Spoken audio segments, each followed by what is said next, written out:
Hello everyone, welcome to the dictation room. Today we will do Kailash Chandra Volume 1 Transcription 8 at 80 WPM. The dictation will begin in 5 seconds. 5, 4, 3, 2, 1, start. In conclusion, I would like to say a word in regard to employment, with which I have been dealing so far. According to the figures supplied, the number of displaced persons from Bangladesh employed through employment exchanges is only 37,000. This is very meagre compared with their total number, which comes to 32 lakhs according to the official figures. This is with regard to Bangladesh refugees. The number of displaced persons from Pakistan employed through employment exchanges is not very encouraging, but still it is 75,000. I would urge upon the Honorable Minister to take this into consideration and see that something is done to find employment for these people. Of course, there is some expenditure incurred on general education and vocational training. But when we look at the number of persons who have been given vocational training, we find that the number already trained and under training is only 17,000. This figure also seems to be very small, considering the magnitude of the problem before us. Some programs of general improvement have been undertaken by the government of West Bengal by way of setting up new industries, etc. These programs should be looked into and put into operation with a view to giving more employment to these displaced persons. Within the limited time at my disposal, I shall limit my remarks to refugees from Bangladesh. The first thing which strikes one as one looks at the various brochures and publications that have been given to us is the amount of contradiction one has to battle against. The first contradiction is in regard to the number of persons government think they have rehabilitated in West Bengal.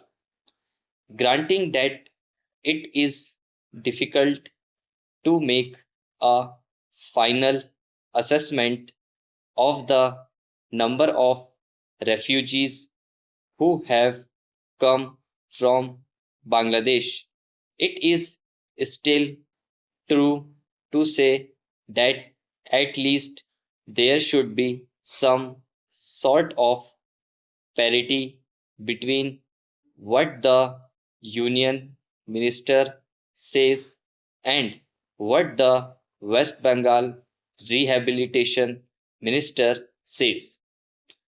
Only a few days ago, the West Bengal Minister of Rehabilitation said that there are 22 lakhs of refugees who have to be rehabilitated.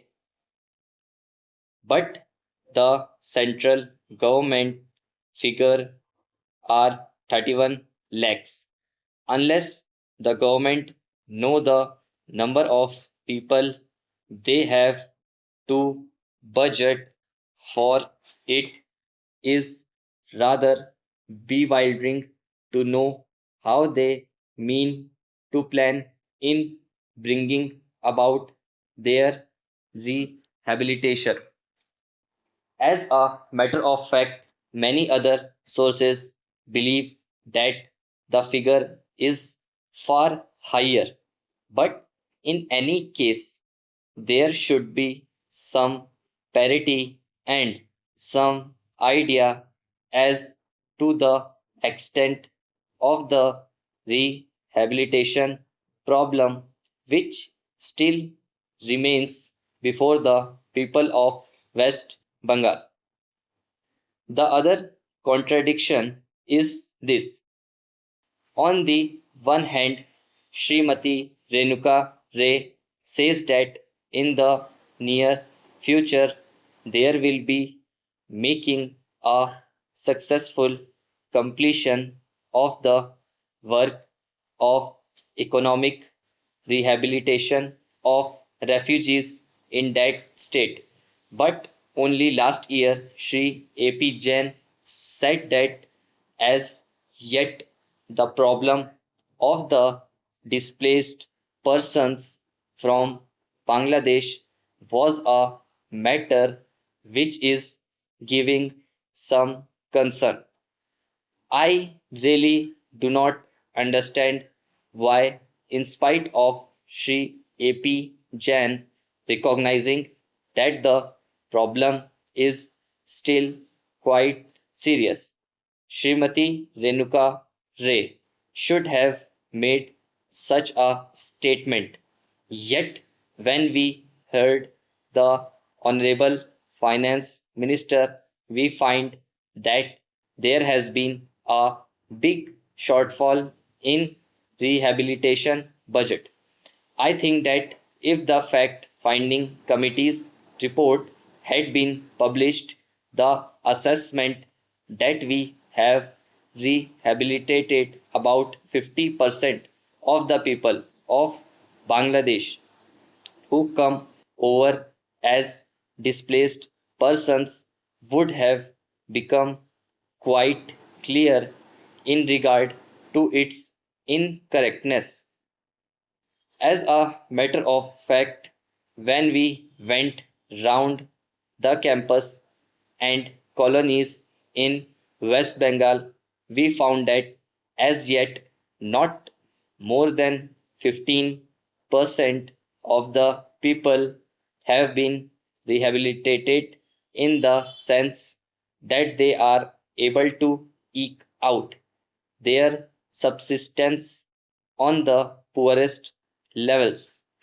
It is not more than 15%, and I think the figures of the fact finding committee are still lower.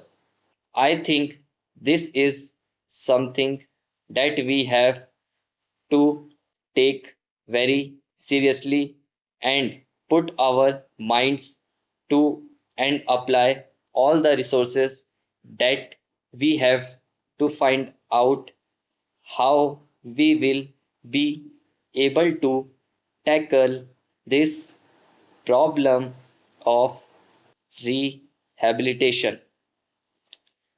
Now, coming to the question of relief, I feel that until we are able to give proper rehabilitation, we cannot withdraw relief.